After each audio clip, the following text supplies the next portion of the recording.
একই পাড়ায় দুই ভিন্ন গল্প। পাতকাটা কলোনির দুর্গাপুজোয় দর্শনার্থীদের আগাম কৌতূহল তুঙ্গে। হাতে গোনার কদিন বাদে দুর্গাপুজো। পাতকাটা কলোনির পাড়ায় পুজো প্রস্তুতি চলছে জোর কদমে। একই এলাকায় দুই ক্লাব, অগ্রণী সংঘ, পাতকাটা কালচারাল ক্লাব, দুই ভিন্ন গল্প নিয়ে ভিন্ন রূপে সাজাচ্ছে মণ্ডপ।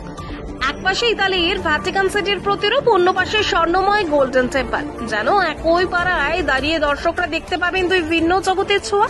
অগ্রণী সংঘ ক্লাবের ৬৮তম বর্ষে এবার পুরো মণ্ডপ গড়ে উঠেছে কেবল বাঁশ দিয়ে। প্লাস্টিক ও থার্মোকলকে না বলার বার্তাই তাদের থিম।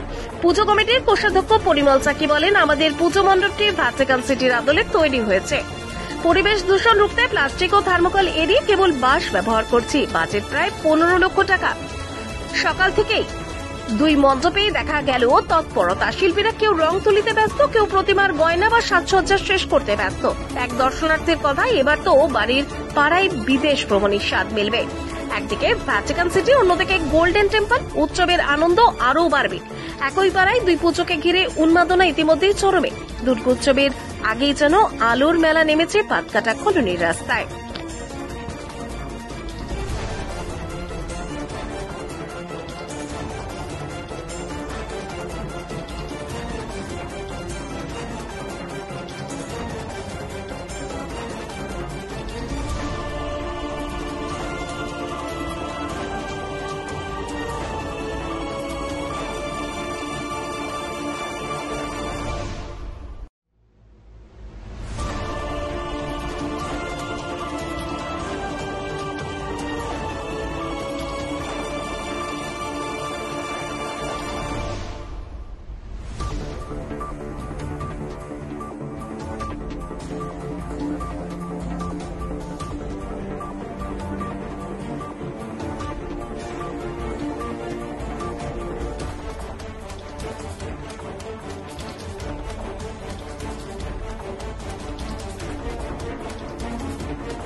কি পুজোর আমাদের এবার ৬৮তম বর্ষ।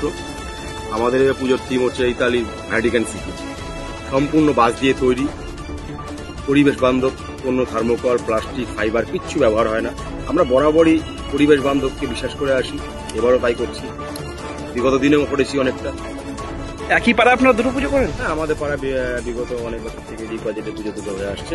আর কোনো অসুবিধা হয় না, লোকে স্বতঃস্ফূর্তভাবে সাহায্য করে করছি। কি নাম বলেন আপনার? আমার নাম পরিমল চাকি। আমাদের থিম হচ্ছে পাঞ্জাবের অমৃতসরের স্বর্ণ মন্দির। আর এর সঙ্গে এই যেহেতু গোল্ডেন টেম্পলটাকে আমরা বোঝাতে চাইছি, এটা হচ্ছে শান্তি, ভক্তি এবং মানবতার প্রতীক। এটাই হচ্ছে আমাদের মেন এই বছরের আকর্ষণ, যে আমরা প্রতিটা ক্ষেত্রেই এই ধরনের, অর্থাৎ স্বর্ণ মন্দিরে গেলে দর্শকরা যে ধরনের আনন্দ উপভোগ করে, আমরা চেষ্টা করছি একদম হুবহু সেই ধরনেরই একটা পরিবেশকে সৃষ্টি করার। কি মনে হচ্ছে দর্শনার্থী উৎসবটা ভিড়বে? দর্শনার্থীরা তো এই বছর আমার মনে হয় যে আমাদের এখান থেকে প্রায় ১৫০০ কিলোমিটার দূরে স্বর্ণ মন্দিরের যে অনুভূতি এবং একটা অন্য ধর্মের কিভাবে সেটা মেনটেন করে ওরা, সেই অনুভূতি, সেই রকম একদম সেম পরিবেশ আমাদের এখানে পাওয়া যাবে।